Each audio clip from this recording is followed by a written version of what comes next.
بعد آدمی سمجھتا ہے کیونکہ اس مہینے میں پیارے نبی صلی اللہ علیہ وسلم کے پیارے نواسے حضرت حسین رضی اللہ تعالیٰ عنہ اپنے خاندان کے 72 افراد کے ساتھ شہید ہوئے. شاید اس وجہ سے اس مہینے کی فضیلت ہے. حالانکہ اللہ کے نبی صلی اللہ علیہ وسلم کی وفات کے 60 سال بعد یہ واقعہ کربلا پیش آیا، اور اللہ کے نبی تو اپنی زندگی میں اس کی فرضیت پر روزہ رکھا کرتے تھے، اور پھر اس کے بعد نفلی روزے کا اہتمام بھی، ترغیب بھی آپ نے دی. اس کا تقدس تو پہلے سے تھا.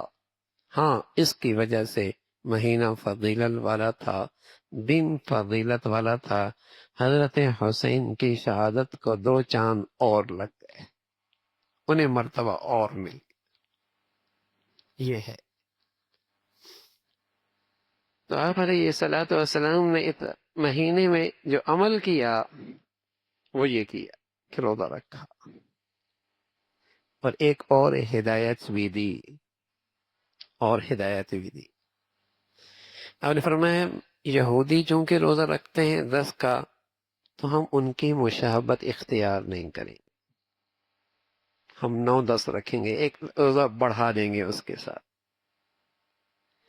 یعنی آپ کو یہ بھی پسند نہیں کہ میری امت، میرے ماننے والی کسی اور قوم کی مشابہت اختیار کرے، چاہے وہ عبادت ہی کے اندر کیوں نہ ہو.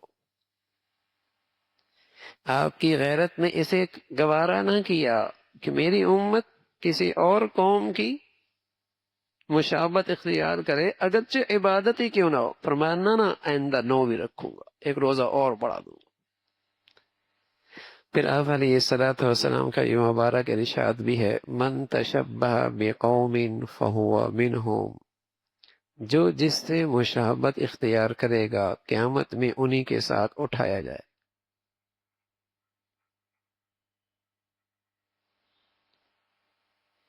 کوئی آدمی لباس اس لیے پہنے کہ میں ان جیسا لگوں، یا کھانے کا طریقہ اس لیے اختیار کرے تاکہ میں ان جیسا لگوں. مشابہت جان بوجھ کے، اختیار کے ساتھ ایسا کرنا حرام ہے کہ میں ان جیسا لگوں. یہ جو مشابہت ہے کہ اختیار کے ساتھ، ارادے کے ساتھ کسی غیر قوم کی مشابہت اختیار کرنا، یہ جو مشابہت اختیار کی جاتی ہے، اس مشابہت سے پہلے ان کی عظمت دل میں آتی ہے، ان کی محبت دل میں آتی ہے، پھر ان کا طریقہ اس کی زندگی میں آتا ہے، اور یہ دینی غیرت کے خلاف ہے، یہ ایمانی اسلامی غیرت کے خلاف ہے. اللہ کے نبی صلی اللہ علیہ وسلم تشریف فرما ہے، حضرت عمر رضی اللہ تعالیٰ عنہ بیٹھے ہیں اور ابو بکر رضی اللہ تعالیٰ عنہ بیٹھے ہیں. تو حضرت عمر تورات کھول کر دیکھنے لگے تو اللہ کے نبی کے چہرہ سرخ ہو گیا. حضرت صدیق اکبر رضی اللہ تعالیٰ عنہ نے عمر کونی ماری، کیا کر رہے ہو؟ اللہ کے نبی کا چہرہ نہیں دیکھ رہے. تو فوراً احساس ہوا حضرت عمر رضی اللہ تعالیٰ عنہ کو، اور فوراً اللہ کی وحدانیت کا، اپنے نبی کی رسالت کا اور دین اسلام کی عظمت کا اقرار، اعتراف کیا. اللہ کے نبی صلی اللہ علیہ وسلم فرمانے لگے، عمر، اگر آج موسیٰ علیہ السلام بھی قبر سے زندہ ہو کے آ جائیں تو ان کی نجات کا راستہ بھی میرے طریقے کے سوا اور کوئی نہیں.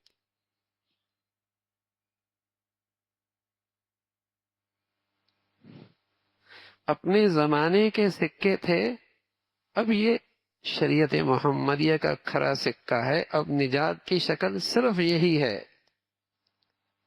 جس کا طریقہ اس سے میل کھائے گا وہ عمل اللہ کے یہاں قبول ہے.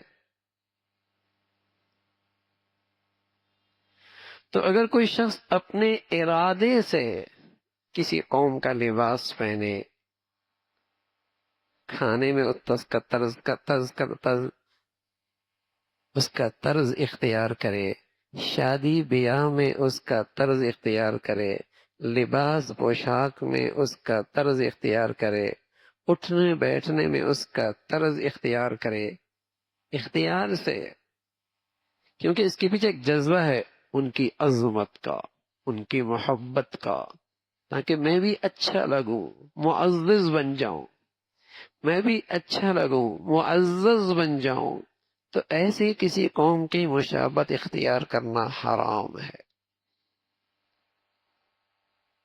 معزز لگو، اچھے خاصے لباس پہن رہا ہوتا ہے، لیکن جب شادی کا موقع ہوتا ہے اور آنے والوں کا استقبال کرنا ہوتا ہے تو ابا کیا کہتا ہے؟ بیٹے کیسا لباس پہن، یہ پہنو،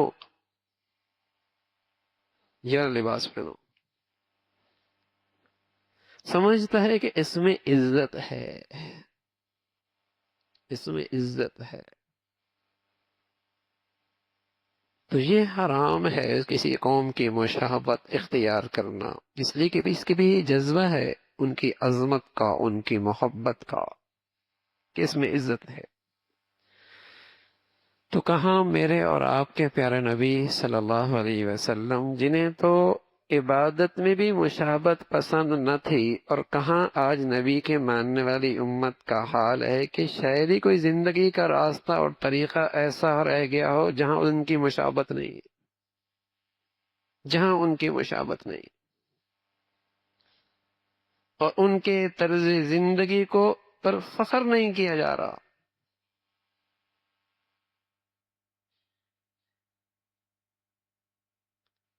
اور ان کے طرز عمل میں عزت سمجھی جا رہی ہے.